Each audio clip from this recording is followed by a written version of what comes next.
Tonight on Legends of the Deep. I think it was October 4th, 1967. This is one of the most famous UFO sightings on this entire planet. There were over 60 witnesses. Whatever it was, it went down, it landed in the water. Do you see that? What is that? It's huge. We did a big survey off this region, and we found these unusual features. You've gone diving on these circles underwater. There are 4 of them. You can just see in her masks, you know, like, what is this? Right now, we're in a serious situation. Divers have been separated. You're about to see something few people really see, a genuine X-file. He said, you know, I could make one phone call that wouldn't be enough for you to wipe up with a cloth. Wow. For generations, the name Kusto has been associated with a spirit of adventure and discovery. Our grandfather pioneered the earliest efforts in scuba technology, giving the world its first glimpse at the vast underwater universe.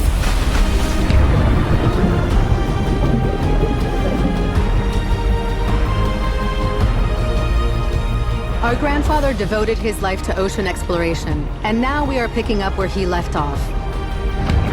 Using brand new technologies, we are continuing our grandfather's mission to uncover the secrets of some of the world's greatest ocean mysteries.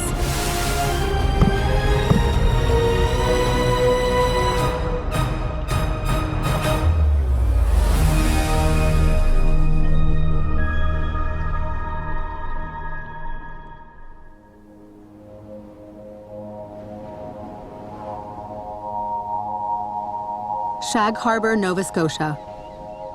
A quiet fishing community of barely 500 people just east of Maine.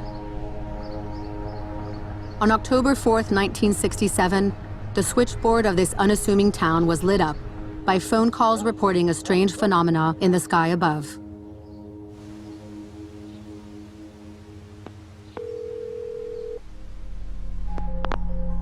Dispatch, may I help you?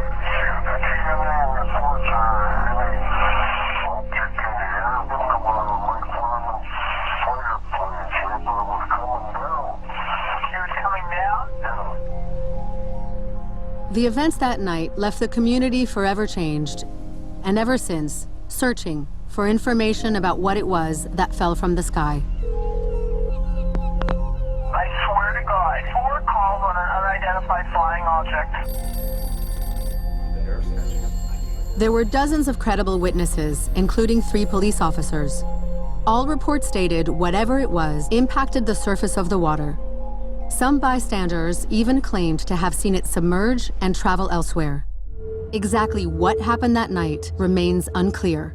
Its effects have defined this community and fascinated believers and skeptics alike ever since. What is all this?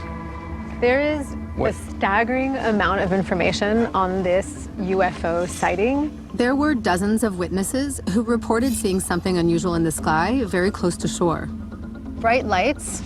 This is a photograph that was taken at that time. Air traffic control says there were no planes in the sky. People that were on the water corroborated the story of those on land, that it looked like this landed on the water, but then went underwater. But here's the wild thing. To the best of my knowledge, nobody has gone diving on this site since it happened.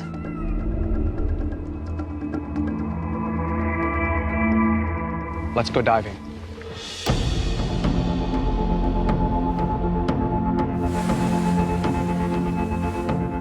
Fabien and I are very different in a lot of ways. I have a curiosity about human beings and the functioning of the human mind.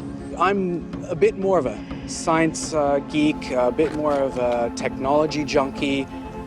But that dynamic doesn't create conflict. We're able to, as a duo, explain certain things in different realms in different ways. We're almost yin and yang. One of the wonderful things that we can offer after over 50 years is bringing in new technology such as this handheld sonar so that hopefully we'll be able to gather a little more evidence. What happens if you stick it to your head? A full erase? Our grandfather Jacques Kusto gave the world a glimpse into the mysteries of the underwater realm. His work gave people hope that their questions would be answered, that solutions would be found. That is our goal today. Hey guys, I'm going to give you a quick dive briefing. Looking at the possibilities that we may hit 80 feet. I will be shadowing you both. In any case, no deeper than 80 feet.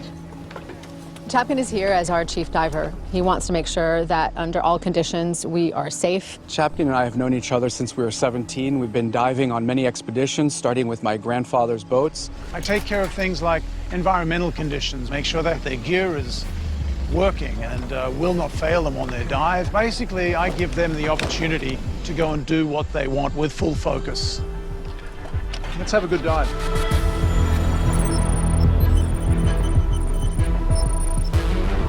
We're about to explore the site where 50 years ago, something traveled down from the sky and struck the water. Our mission is to look for signs of impact, a disturbance in the topography, or any remaining evidence or clue to determine whether whatever it was sank or moved elsewhere.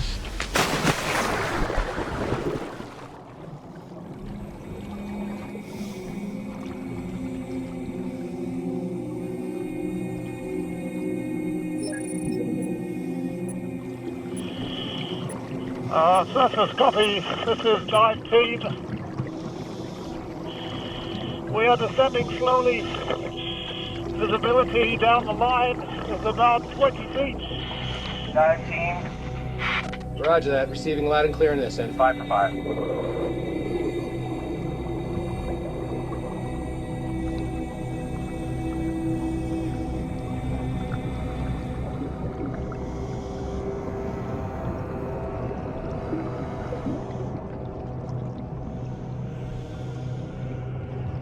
Wild to be down here on the site where the UFO is allegedly landed.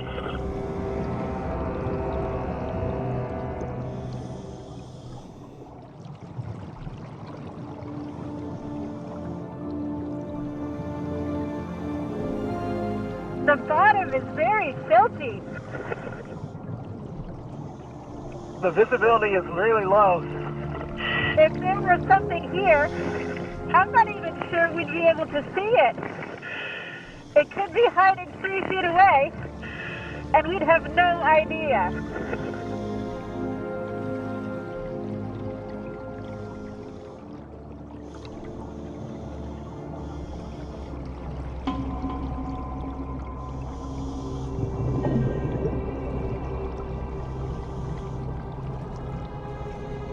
Look at this seabed over here.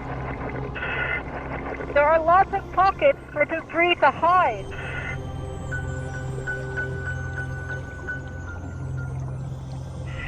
I'll take a scan with the sonar.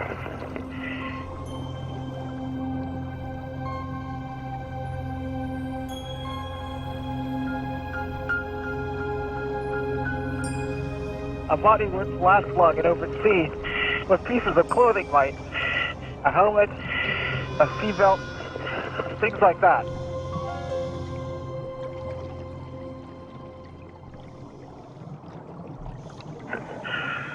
Oh! Do you see that? What is that?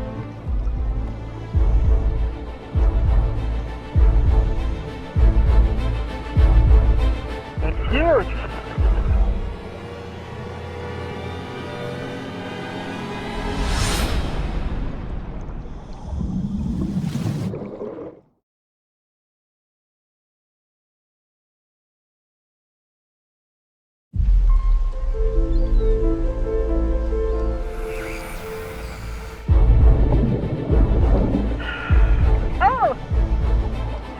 Do you see that?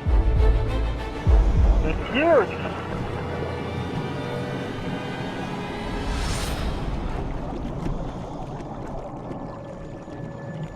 All this vegetation is obscuring what's underneath.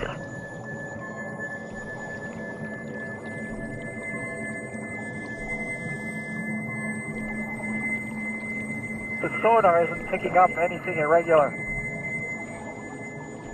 It appears our mystery object might just be an unlikely large boulder.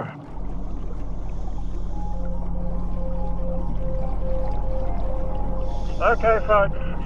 Our air supply is close to that point.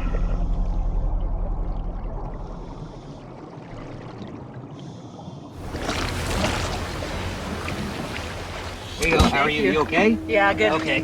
Thank you. The visibility was unfortunately not good, was not on our side. It's been over 5 decades, so if there is something down there, it very well may have been overgrown with natural kelp or seaweed. If we had really wanted to check to see if it was something from perhaps a crash or a vessel or whatever it would be, we'd have to sit in one place and actually work our way through the algae to see what's below. So it's really hard to determine that any of the surface down there comes from anything but what's natural. Since we didn't uncover any new evidence at the point of interest, our next step is to look into claims that the craft moved on after impact. I'm hoping if we speak to some witnesses, someone might be able to point us in the direction that whatever it was may have traveled. And what better place to find first-hand testimonials than at the Shag Harbour UFO Festival?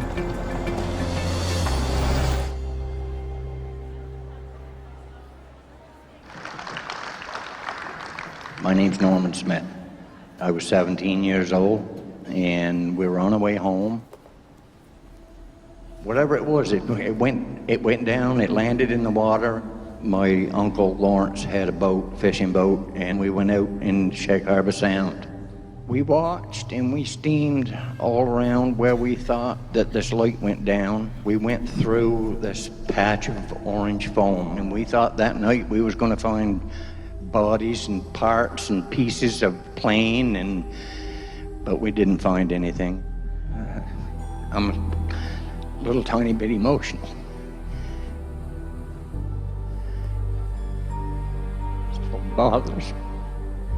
Still bothers me a little bit. I go to Tim Hortons pretty near every night. When I go home, I'm looking at the sky, looking and hoping that I can see the same thing. Me and a friend of mine, as we was going up through Shag Harbour, we see 4 lights, and they was going in a westerly direction, same as we were. And as we was going past the school up the hill, the lights went from going flat like this, so they went to a 45-degree angle and started coming down. When we made the top of the hill, we could see the light in the water. We went directly to the phone booth and reported the plane crash. First thing he asked me, what you been drinking? Of all the speakers on the witness panel, Laurie Wickens seems to have the most information about where the UFO might have traveled after it submerged. We've asked him to take us on a drive to retrace his steps. That night, Laurie was driving home along this road with his friends when all 5 passengers witnessed lights traveling in the sky above. As we was along right here somewhere, where we would when we first noticed the lights. The lights traveled with them as they drove until whatever it was turned downwards and made contact with the water here. When we made the top of the hill, there was a light in the water that was never there before. Laurie and his friends joined a group of other witnesses along the shore. They continued to observe the lights, which by then appeared to be submerged and slowly drifting away from the site of impact. There are about 20 people, or maybe more than that. See it there? So essentially, it traveled from where you showed us the crash site over here? Yeah, this is where we see the light last, probably right off here, roughly 300 yards from shore. We don't know if it sank or what happened to it. The light just went out. End of story. Can you take us back to the spot where you first saw it in the sky? Because I have an idea that I'd like to share with you. It's a fact that many UFO sightings end up being easily explained away. Weather balloons, planets, cloud formations, everyday objects that appear mysterious under nighttime conditions. Marine flares are commonly seen over bodies of water and can look similar to what Laurie described seeing on the night of the incident. So right now, we're going to do a bit of an experiment that'll hopefully get us some answers. So Laurie, the night you saw the lights over the water, can you tell me a bit what that night was like? Pretty well like the night, only the night probably a little warmer, but about the same amount of wind. Well, then we have the perfect conditions for a little experiment. I've sent Fabien out on a boat. We're going to send a couple flares up in the air because I want to see if it looks anything like what you saw that night. Fair enough, no problem. Great. This could be a crucial moment in our investigation. If we can disprove the possibility of marine flares, it means whatever people witnessed that night was something unusual, something unexplained. So does that look anything like what you saw that night?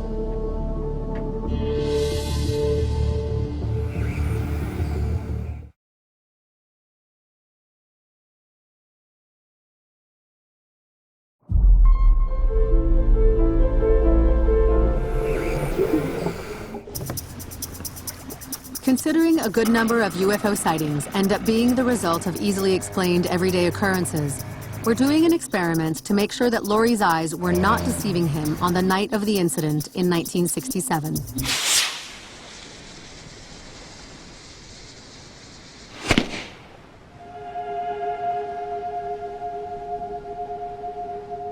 So does that look anything like what you saw that night? It definitely did not look like that. What's the difference between flares and what you saw? What I saw traveled 5 miles coming up the road, and I watched it, and the flare goes up and comes down. Laurie is convinced that what he saw that night was not marine flares. His certainty of this means that whatever he did see was something uncommon, something highly unusual.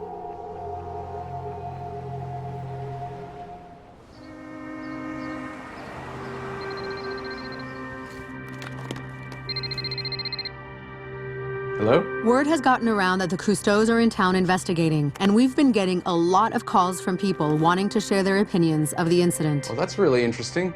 Oh, wow, okay. Everything from extraterrestrials to missile tests to Soviet torpedoes. Thanks so much.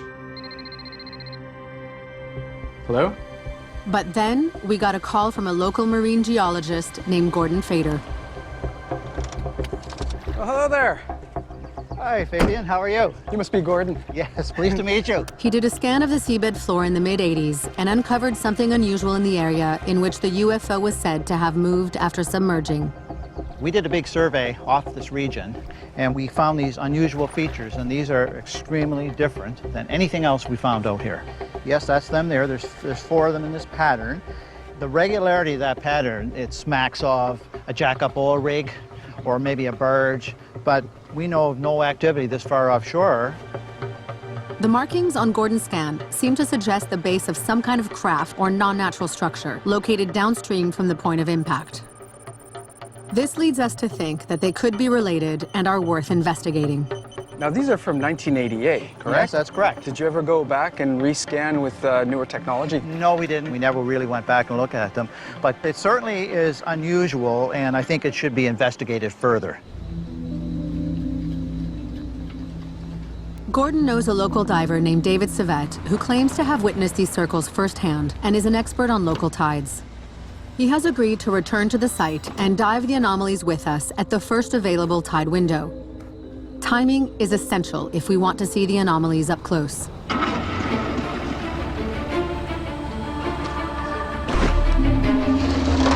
So the reason that we got you out here very early in the morning, this ungodly hour, is because there's only 2 opportunities to dive. And the windows for diving is 45 minutes. 45-minute windows called slack tide. Slack tide is the period between high and low tide when the current is at its most benign. It's the calmest time to dive, and it doesn't last for very long, so we need to time our dive with precision. While the crew sets up our gear and inputs the coordinates, it's important that we get a download from David. This will allow us to narrow down our mission and give us the best chance of maximizing our dive results. Why is this site so important to you? The interest in these anomalies is that it's inconsistent with the seabed bottom. And when we did the dive, it was rather like diving through a forest. You got kelp, there's rocks, there's flora, there's fauna, and then we came across the first depression. So it really stood out. You could just see in our masks, you know, like, what is this? It kind of gave us a sense of a clearing in the woods. It didn't belong. It was very inconsistent with the rest of the environment. And clearly it was something that may have been made artificially. And how big are these depressions? Roughly 21 feet. Have you seen this kind of phenomenon anywhere else? Never. I don't like loose ends. And this is a loose end with respect to the entire Shag Harbour story.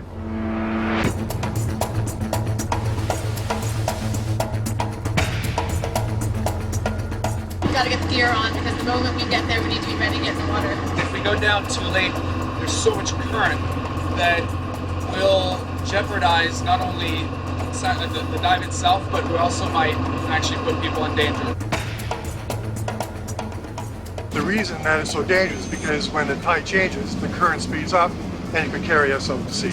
I'm going to work with a 100-foot contingency. We're almost hitting 90 feet here, so we're going to call it a 24-minute bottom time. Yeah, cold water, deeper water, slack tide, shorter time, fog. The list is there. Right now we're right over the exact coordinates that were on the scan. Bearing in mind that those are never 100% accurate, we might have to search for a while, especially with the low vis. Maybe take some photos, see how deep it is, get some evidence. Our mission is to get down to the seabed within our narrow dive window and see these circle anomalies up close.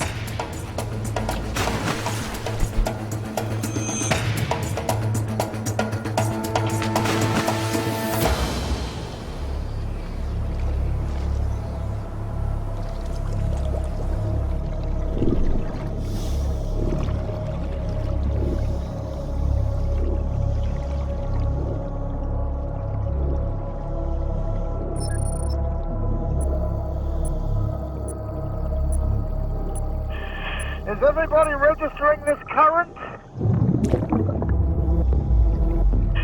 Feels like it's picking up as we are descending.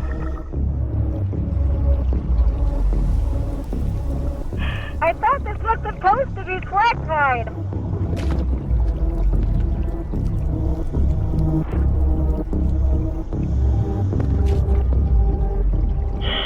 The monsters are digging holes, creating shelter from the current. We should probably heed their warning.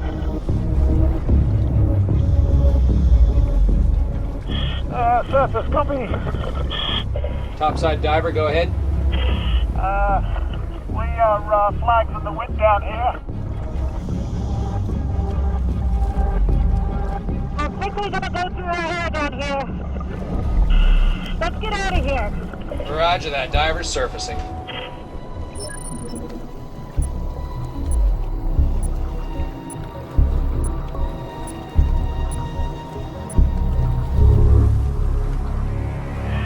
Селин? Fabien? I can't see you. I can't see the rest of the team. I'm having a hard time against the current. One of us is going to get peeled off.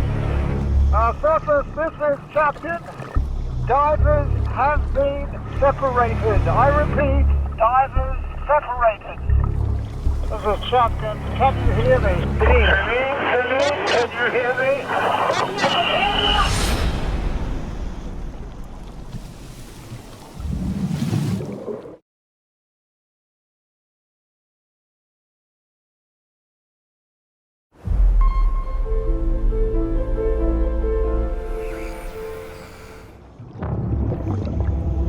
Surface, this is Captain. Divers have been separated. I repeat, divers separated.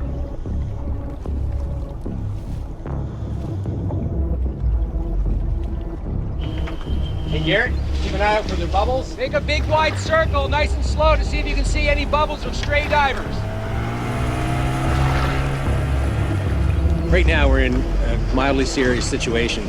In this fog, where it's so dense, we have to be very mindful of where every diver is by locating their bubbles, because we can only see 30, 40 meters away from the boat. And once a diver gets lost in the fog, it's quite a challenge. Your heart rate starts to go up.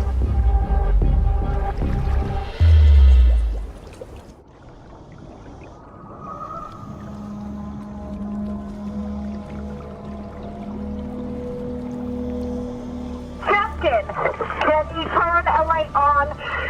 Roger that, roger that.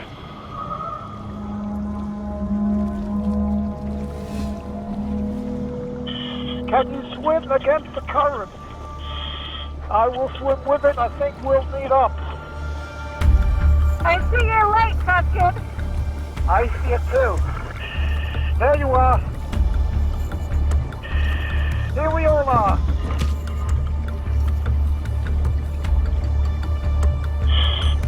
Surface, copy. Go ahead, Captain. We're all back together again. Let's go up.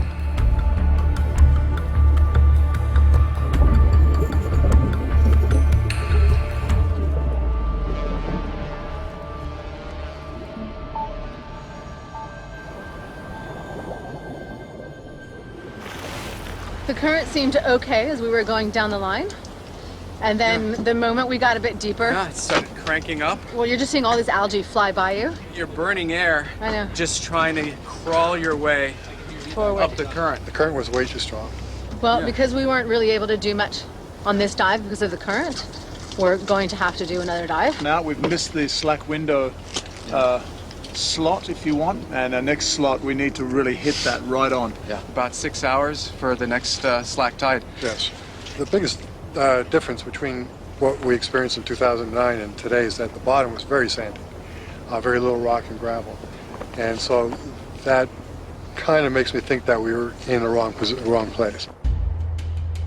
If David is unsure about whether we're in the right location to see these anomalies, we need a new plan. And a 20-year-old scan just isn't going to cut it. We need to figure out how to pinpoint exactly where the circle anomalies are located. Because the scan that we've been working with is decades old, it is possible that the coordinates for the circle anomalies are off by a few hundred feet. So David is calling in a local sonar team that uses cutting-edge multi-beam technology. If we can get a new scan done, it'll allow us to determine exactly where those circles are before we go looking for them again. How's the multi-beam sonar? Are we making any progress? So what we've been doing here today is essentially mowing the lawn, going back and forth, surrounding the target. There's nothing at first review that would seem out of the ordinary. There's some areas here where it gets a little bit fuzzy on top of these bedrock features, which is kelp and weeds. We don't see that very well defined because it's even moving in the water as we're sonifying it. Within the target zone surrounding the original coordinates, the sonar team's high-tech scan turned up one specific area that cannot be accurately mapped, like a patch of trees in the middle of a field. That's the only place left to look, and we've decided that's where the features have to be hiding. So on this dive, there's 4 depressions. Then we have 10 minutes to be ready, in the water, and ready to go down. Once again, 30 minutes, 80 foot max, please. Anybody hits 80, that's the deepest person.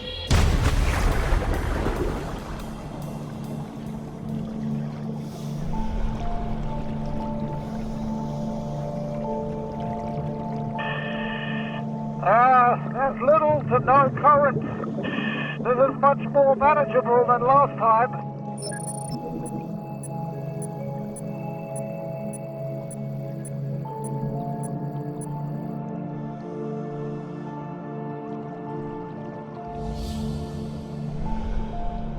We're looking for any signs of depression, like something heavy came to rest.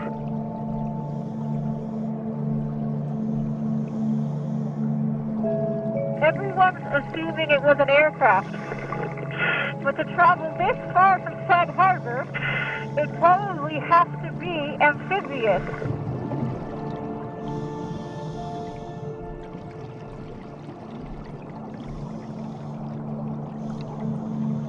I'm thinking these anomalies may have been eroded by current, lost to the sea.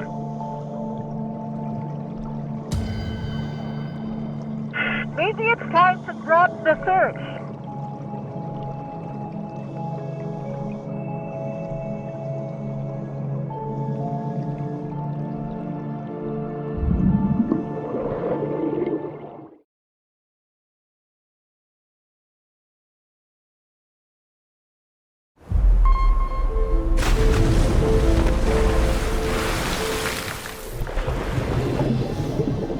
We dove the site of impact, scanned the area where markings were left on the seabed, and can now conclude that whatever it was must have kept moving. The Kustos are known for their ability to think outside the box. Whatever it was that people saw over Shag Harbour that night in 1967, it must have come from somewhere. There had to be someone outside of this tiny community who saw something. I managed to track down a commercial pilot and an airline mechanic who were flying together over Nova Scotia the night before the incident and saw something highly unusual in the sky beside their plane. Can you give me a little bit of your own eyewitness account from the view of the cockpit in the plane? Okay, well, we were flying from New York to London, and as we approached the South Shore, of Nova Scotia. It was a beautiful, clear night, and we were just having a chat. It's pretty quiet up there and not much traffic. I observed about 5 lights in formation. It was immense in size. It was probably as big as a cruise ship. Well, I spoke to Boston Center, and I said, "Do you still have us on radar?" And he said, "Yes." I said, "Who is this guy out here at 11 o'clock?" And there was a pause, and then he said, "Nobody there." And I said, "Well, we're looking at somebody." Another pause, and then he said, "What, want to file a UFO report?" And I looked over at Kurt, and he waved and indicated no more paperwork. So I said, "Negative, thank you." And very rapidly, it accelerated and it disappeared in a flash of light somewhere high in the atmosphere. That was the fastest thing I ever saw in my life. Can I ask you why, when you were on the radio, you chose not to cite that it was a UFO? I think we should have. I think it would have been better if we had, but the opportunity was gone. But I have spoken to other pilots who have told me some amazing stories, and in most cases, I know in the most recent case, the man never said anything to anybody because they were afraid to report it. And he was a young co-pilot at the time and was told to keep his mouth shut, that there would be consequences. It's pretty alarming to hear almost 24 hours before what people saw in Shag Harbour, 2 seasoned flight crew say they saw very clearly a craft they say was 10 times bigger than their airplane. Now I'm starting to wonder, maybe someone never wanted the mystery of what happened in Shag Harbour to be solved. But for what reason? Hey, Chris. You made it. We made it. We've agreed to meet with Chris Stiles, a local historian who claims to have some classified evidence that he wants to show us. I think I have something special, something sensitive. Although so much was going on in Shag Harbour, this is the real story. Right here in Shelburne, not far from where we stand. Why in Shelburne? Up this road a ways was a U.S. top-secret military base. It was the coordination center for submarine detection for the whole Atlantic Ocean. It was a listing post for Soviet subs. Remember, it's the height of the Cold War? Yeah. Merely a half-mile offshore, if that. You had a flotilla of at least 6 destroyer escorts, mostly U.S. I believe there may have been 1 Canadian ship. What were they doing? You're about to see something few people really see, a genuine X-file. X means this thing doesn't even exist. Why did it get the X status? Here it is. And I will direct you down here to the statement of the witness here. A captain with 18 men aboard says, "I'd never seen anything like that before, but it sounds like the thing they're looking for down off Barrington Passage or Shelburne that the public never knew about. A second simultaneous UFO mission, and a big one." While the public's attention was focused on the sightings in Shag Harbour, Chris's X-File reveals that unexplained activity, possibly related to the Shag Harbour phenomena, was taking place 30 miles away off the coast of Shelburne. The government knew that those UFOs were no longer near Shag Harbour. They were here. 6 destroyer escorts sitting there.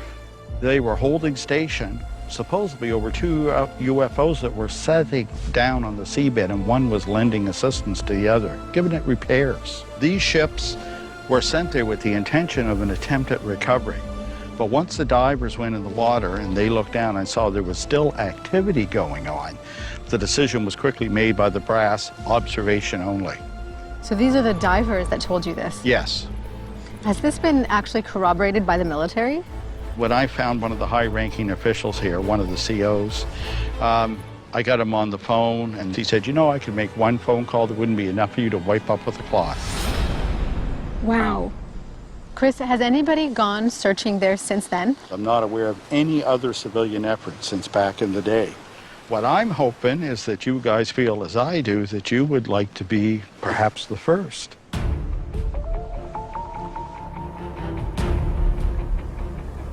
Following the sightings in '67, newspapers reported that the Coast Guard and Canadian Navy dove off Shag Harbour, but found nothing. No official reports exist of the U.S. naval operation or its dives off the coast of Shelburne. One newspaper reported, quote, referring to rumors that United States Navy units are conducting exercises off the coast, the spokesman said the nearest operation was off Portland, Maine, end quote. So secrecy was clearly pursued. This is the actual spot where the secret military operation was happening. And I don't know what to anticipate, what to look for, but at first the military divers didn't want to talk to Chris. I mean, people have been threatened. Their lives have been threatened. I mean, there's a saying, loose lips sink ships. So nobody wanted to talk. It means there was something to talk about. Once again, still the same thing, 30-minute dive, 80-foot max. I think we're going to be getting low on air around that time anyway, and I think it's time to get in the water. The idea that we're sitting in the very location where Navy divers dove over 2 UFOs on the bottom, it doesn't get any better than that.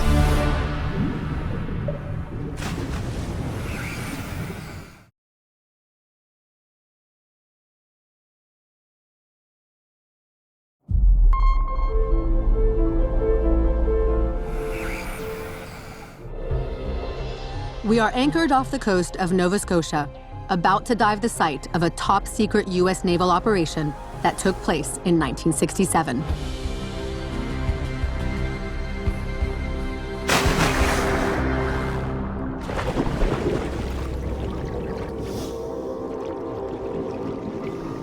Visibility looks a lot better than what we've had in the past.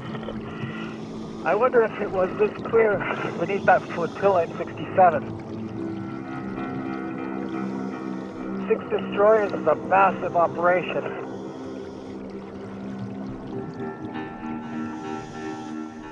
I imagine I'd be feeling pretty vulnerable in their position, suspended here above whatever it was.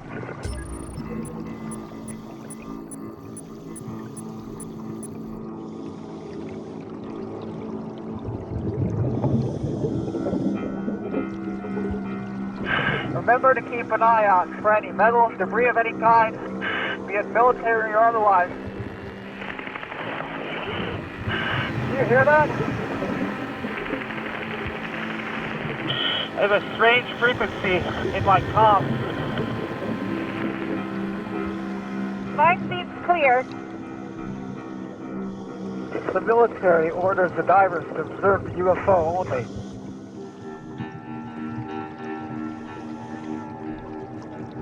Maybe they thought it was Soviet technology.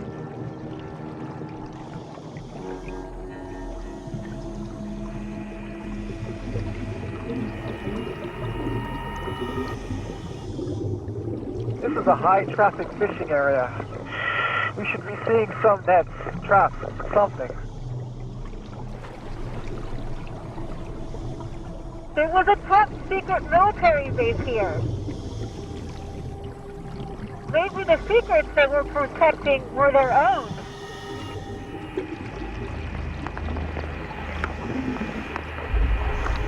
I'm hearing a strange frequency. Селин, can you hear me? Testing, 1, 2, 1, 2, testing. Fabien, can you hear me? Fabien, can you hear me? Okay, yeah, I can hear you. Can you hear Fabien? Fabien. This is Captain, can you hear me? I think the comms are out.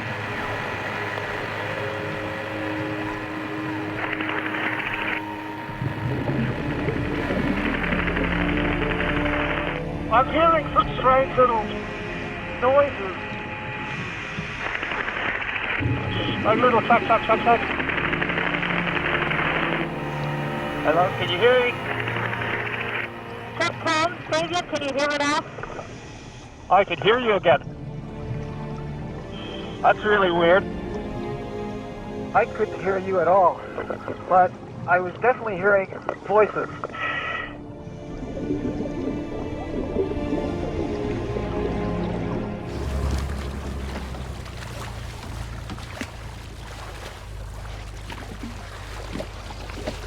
Just 1 second.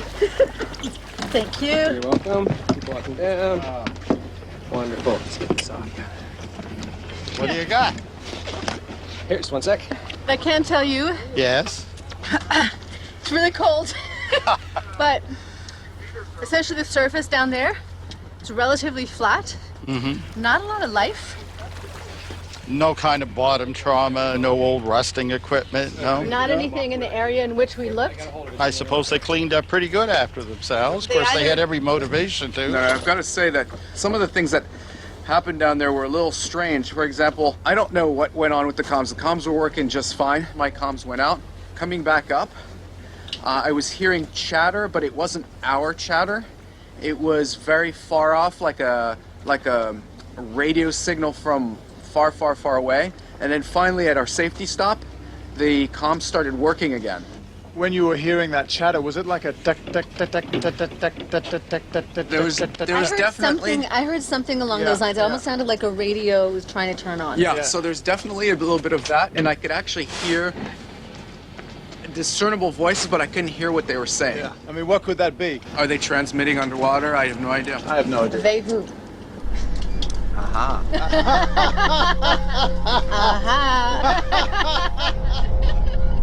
So Fabien, what do you make of all of this? You know, I have a lot of thoughts. First of all, I think that if you take a scientific approach to the universe, there's no way you can discount that there must be some intelligent life somewhere out there in those billions of stars.